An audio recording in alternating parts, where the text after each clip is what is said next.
Hello बच्चों, मैं हूं प्रदीप। स्वागत करते हैं आप सबको my YouTube channel exam by Sankalp पर।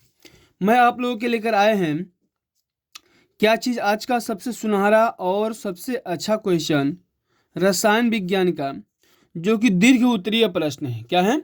दीर्घ उत्तरीय प्रश्न है। दीर्घ उत्तरीय प्रश्न में कौन कौन से क्वेश्चन आते हैं उसको हम देखेंगे, ठीक है ना। एक बात ध्यान से देखना, एकदम रट जाओगे इस क्वेश्चन को तो आपको बिल्कुल नंबर मिलना ही मिलना तय है। रासायनिक अभिक्रिया किसे कहते हैं, यह कितने प्रकार की होती है, प्रत्येक ही उदाहरण द्वारा समझाइए। देखो कितने बार आया, 19 में, 20, 22, 23, 25, ये बहुत बार पेपर में आए हुए प्रश्न हैं, ठीक है ना। तो सबसे पहले हम हेडिंग डालेंगे इसका क्वेश्चन को करने के लिए, रासायनिक अभिक्रिया। जब दो या दो से अधिक पदार्थ परस्पर क्रिया करके एक नए पदार्थ बनाते हैं तो अभिक्रिया को, ऐसी अभिक्रिया को रासायनिक अभिक्रिया कहते हैं, ठीक है ना। और इसका एग्जाम्पल देंगे हम, C+O2 एरो CO2। तो इन दो ये अभिक्रिया परस्पर मिल करके एक ऐसी अभिक्रिया यानी रासायनिक एक अभिक्रिया की क्या कर रही है, निर्माण कर रही है ना। आप ध्यान दो यहाँ पर, रासायनिक अभिक्रिया के प्रकार यह निम्न प्रकार की होती है। संयोजन अभिक्रिया क्या होती है, पहला हेडिंग डालेंगे संयोजक अभिक्रिया। इस अभिक्रिया में दो या दो से अधिक पदार्थ जुड़कर केवल एक ही पदार्थ बनाते हैं, संयोजन अभिक्रिया कहलाती है, ठीक है ना। इसका एग्जाम्पल हम क्या देंगे, Mg+O2 एरो 2MgO, ठीक है ना। अब ध्यान देना, अगला हेडिंग डालेंगे वियोजन अभिक्रिया। वह अभिक्रिया जिसमें कोई यौगिक छोटे छोटे यौगिक के विभाजित हो जाते हैं उसे वियोजन अभिक्रिया कहलाते हैं। जैसे ये NaCl है, ये दो भागों में टूट गया, 2Na+Cl2। ऐसे अगर अभिक्रिया बनती हैं वो वियोजन अभिक्रिया।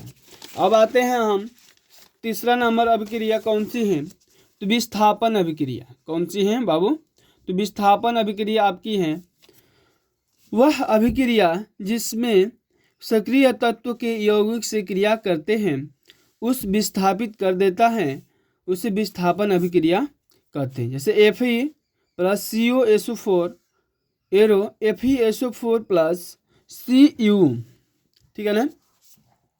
द्विविस्थापी अभिक्रिया क्या है, जिस रासायनिक अभिक्रिया में यौगिक के आयनों की अदला बदली हो जाती है तथा नए यौगिक बनते हैं वह विस्थापन अभिक्रिया कहलाती है। जैसे BaCl2+2NaSO4 एरो BaSO4+2NaCl, ठीक है ना। दूसरा हमारा क्या है प्रश्न, प्लास्टर ऑफ पेरिस बनाने की विधि तथा उपयोग लिखिए। देखो 19 में आया है, 20, 22, 23, 24, ये पेपर में बहुत बार आए हुए प्रश्न सब हैं, इंपोर्टेंट प्रश्न है, वेरी, ठीक है ना। जिप्सम को 120-130 सेंटीग्रेड तापमान पर गर्म करने से प्लास्टर ऑफ पेरिस बनता है, ठीक है ना।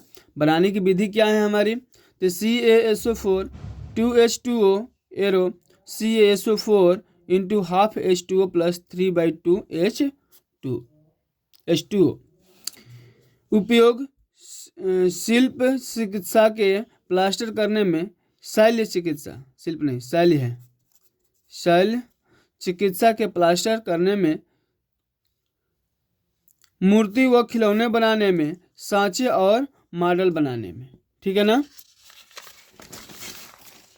अब ध्यान दो यहाँ पर, अगला हमारा क्या है, विरंजक चूर्ण। क्या है, विरंजक चूर्ण है।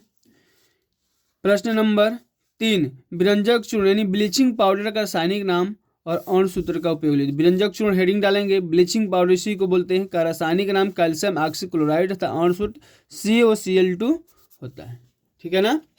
इसकी बनाने की विधि क्या है, तो बनाने की विधि देखेंगे हम, यह सूखे बुझे हुए चूने पर क्लोरीन गैस की क्रिया से प्राप्त होता है। जैसे CaOH का twice plus Cl2 arrow CaOCl2 plus H2O, या इसको बोलेंगे Ca कोष्टक में OH का ट्वाइस, ठीक है ना। अब उपयोग कहाँ करते हैं, ऊन को सिकुड़ने में ऑक्सीकारक के रूप में, चीनी सफ़ेद करने में, पेयजल के जीवाणु रहित बनाने में विरंजक चूर्ण का प्रयोग करते हैं। अब देखो अगला हमारा क्या है, एथेनॉल अम्ल के बनाने की एक विधि तथा 3 रासायनिक गुणधर्मों का समीकरण लिखना है। बनाने की विधि क्या है? एथेनॉल का क्षारीय KMnO4 द्वारा ऑक्सीकरण होने पर प्राप्त विलयन का तनु HCl उदासीनीकरण कराने पर एथेनोइक अम्ल प्राप्त होता है। ठीक है ना। CH3 CH2OH प्लस 2 बड़े कोष्ठक में OKMnO4 ऊपर, NaOH नीचे, CH3 COO Na plus H2O। एक और ये हमारा है CH3 COO Na plus H2 arrow HCl CH3 COO plus NaCl पर सोडियम एसीटेट बनता है तथा हाइड्रोजन गैस मुक्त होती है। ये भी हमारा क्या है, रिएक्शन दिया हुआ है।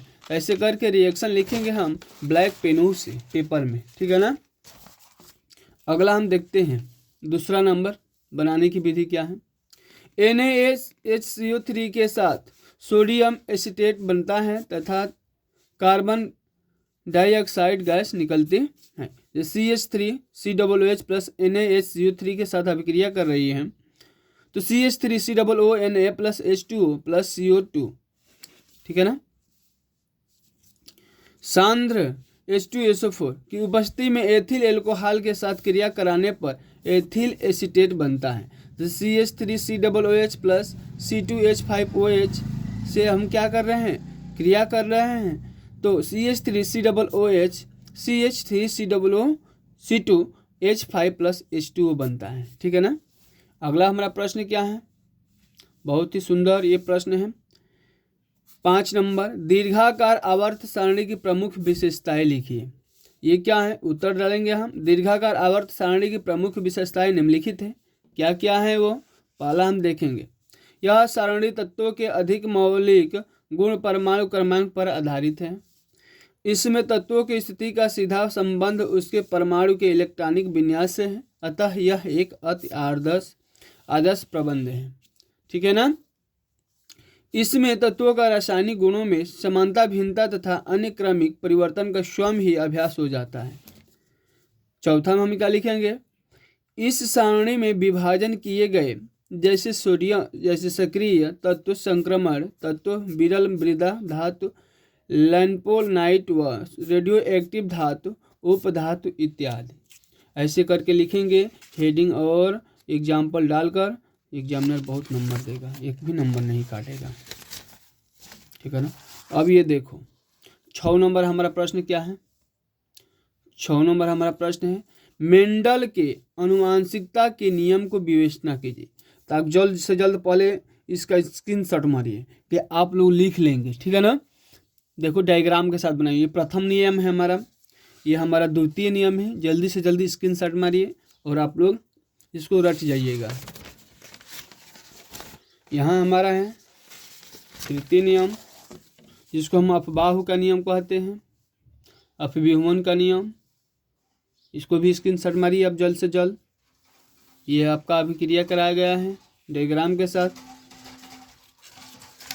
आप इसको स्क्रीनशॉट मारिए जल्दी। अब ये हमारा समाप्त होता है। ठीक है ना। तो इसी के साथ आगे हम वीडियो में फिर मिलेंगे।